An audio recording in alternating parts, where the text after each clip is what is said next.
Guest speaker Dr. Richard Brown. Today at the Legacy Building, the Ernie Chambers History, Arts, Humanities Museum, we gathered to discuss future steps on making sure that others are getting vaccinated as well as masking up and continuing to follow guidelines for COVID-19 as we head into the new year. I came out here because it never hurts to learn something new, and by the grace of God, me and my kids have never had COVID, but I am vaccinated.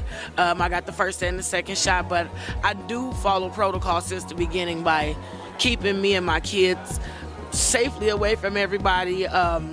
You know, the only people that really go around would be my family, but even half of the time not that, because my mom and my dad both have had COVID, but my dad's in remission from prostate for the last 6 years, and then I have a 1-year-old at home and other kids, so it's like I try to follow every protocol to make sure like my kids don't get sick or I keep myself, you know, out of the way so that way I don't bring it.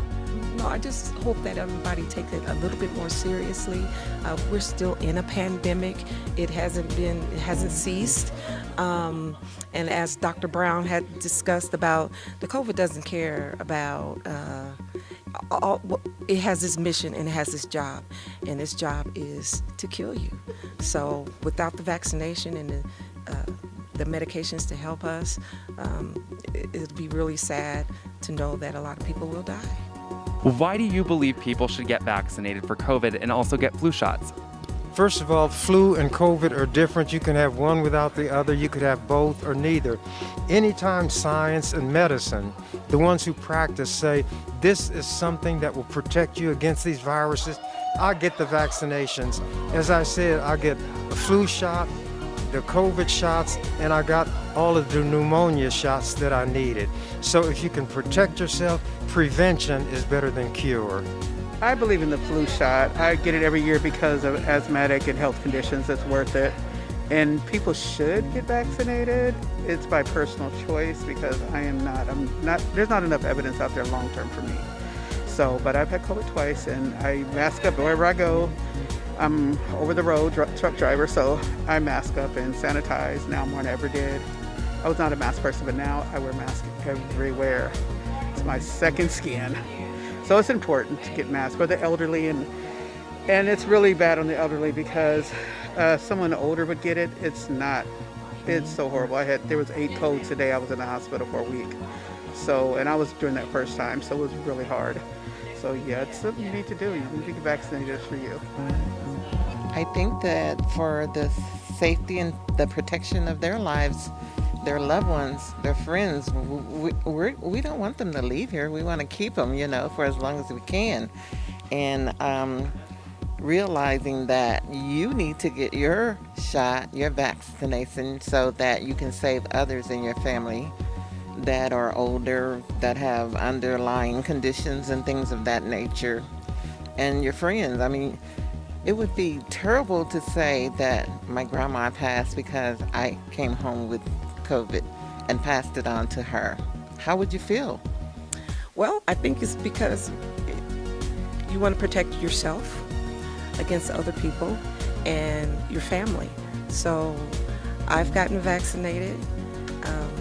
My boys that live in the house with me have gotten vaccinated because, you know, I want to remain healthy, and I don't want to,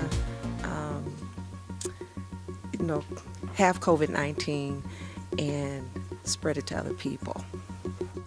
Well, people should get vaccinated for COVID and get a flu shot because both the flu virus and the COVID-19 virus is still out here in the population.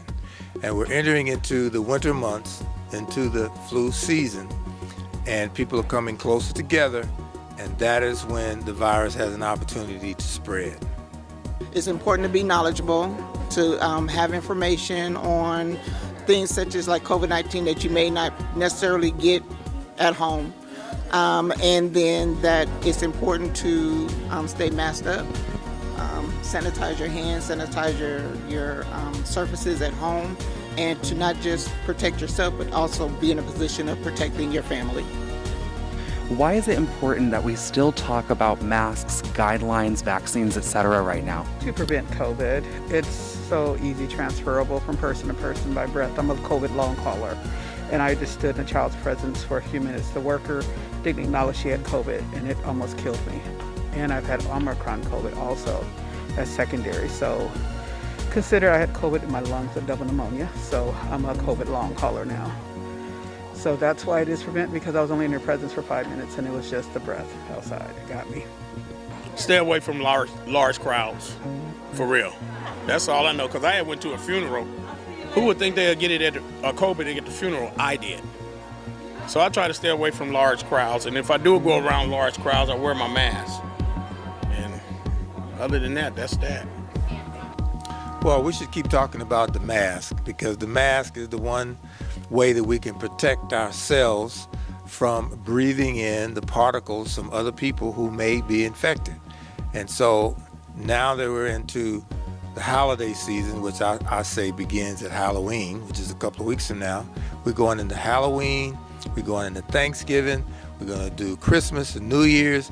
People are going to be coming together and in each other's company, and it is important that they wear a mask in those groups where they aren't sure whether other people are infected or not. And we know that when we're close to each other, the opportunity for small particles to spread amongst people, it can happen. So I encourage everybody to wear that mask whenever they feel like they should, to protect themselves. Senator Chambers, do you feel that events like this need to happen more often as we approach winter and going into next year? I think even before we go into winter, anything that gives information about COVID or SARS, the virus as I call it, that's warranted, and there ought to be more of these everywhere in this country. I haven't seen a lot of like this, but they do need to be more events like this to keep COVID aware on the front line, because right now it's just been brushed back with media and everything else. It's just like, well, there's no more pandemic, now we shut everything down.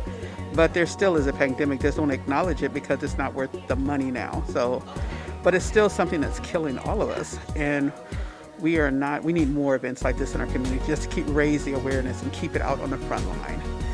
We need a lot more events like this. People are starting to gather more, and when we can find them gathering, we need to talk to them about what's going on, because a lot of people still don't understand how the virus works or how the flu works, and that when they're together and in the presence of each other, it's a good time to talk to them. I think in the very beginning, I don't think we all knew or understood the impact that it would have in the long run.